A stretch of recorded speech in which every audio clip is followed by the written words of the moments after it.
ब्रह्मांड में तारों और उनसे दूसरे पिंडों का निर्माण कैसे हुआ, यह एक जटिल प्रश्न है। इसी से जुड़ा सवाल है कि हमारी पृथ्वी का निर्माण कैसे हुआ था।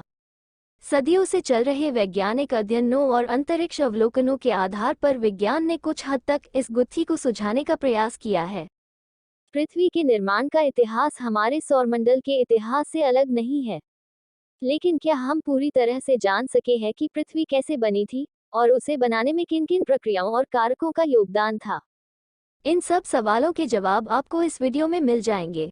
तो इतनी महत्वपूर्ण जानकारी के लिए इस वीडियो को एक लाइक जरूर करें और ऐसी ही रोचक वीडियोस के लिए चैनल को सब्सक्राइब करना ना भूलें। तो आइए बिना देर किए जान लेते हैं कि इस बारे में विज्ञान क्या कहता है। अरबों साल पहले मिल्की वे गैलेक्सी के एक कोने में गैस और धूल का बादल घूम रहा था। इसमें किसी पुराने तारे के अवशेष भी थे, जिसमें बहुत पहले सुपरनोवा विस्फोट हुआ था। गैस और धूल के कण तैरते रहे, लेकिन वे शुरू में दूर दूर ही थे। लेकिन तभी पास के एक तारे में भी सुपरनोवा विस्फोट हुआ, जिससे अंतरिक्ष में प्रकाश और ऊर्जा के झटके वाली तरंगें चारों ओर फैल गई। इससे इस बादल में गैस और धूल के कण पास पास आ गए।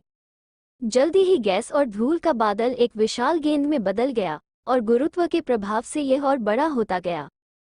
गैस और धूल के कणों के बीच अंतरक्रिया होने लगी और गेंद के अंदर शक्तिशाली नाभिकीय प्रतिक्रिया होने लगी और बादल की गेंद सूर्य जैसे तारे में तब्दील हो गई।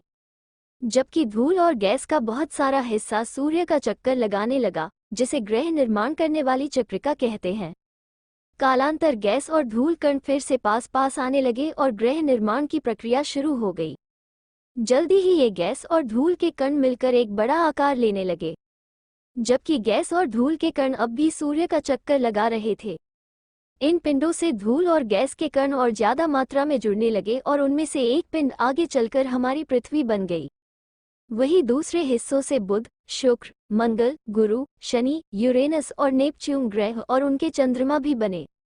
सभी शिशु ग्रह घूर्णन कर रहे थे और अपने आसपास का पदार्थ अपनी ओर खींच भी रहे थे और अपना आकार बढ़ा रहे थे। हमारी पृथ्वी से भी कई पत्थर टकरा रहे थे और उसके अंदर गिर रहे थे। इस पूरी प्रक्रिया में उसका पदार्थ गर्म होता गया और वो पिघली हुई चट्टान की एक विशालकाय गेंद बन गई। इसी बीच एक और बड़ी घटना हुई और पृथ्वी से एक और विशाल पिंड टकरा गया, जिससे पृथ्वी और ज्यादा बड़ी हो गई।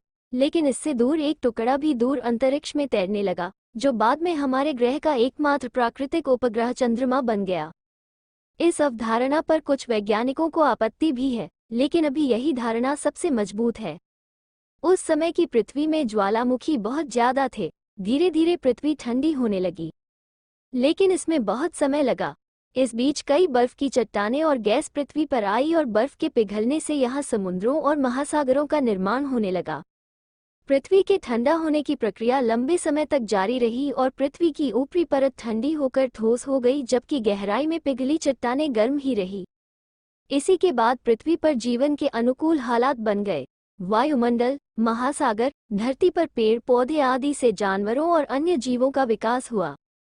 इस दौरान पृथ्वी में महाविनाश की घटनाएं और कुछ चरम मौसमी बदलाव की घटनाएं भी हुई, जिससे कई तरह की नई प्रजातियों का आगमन हुआ।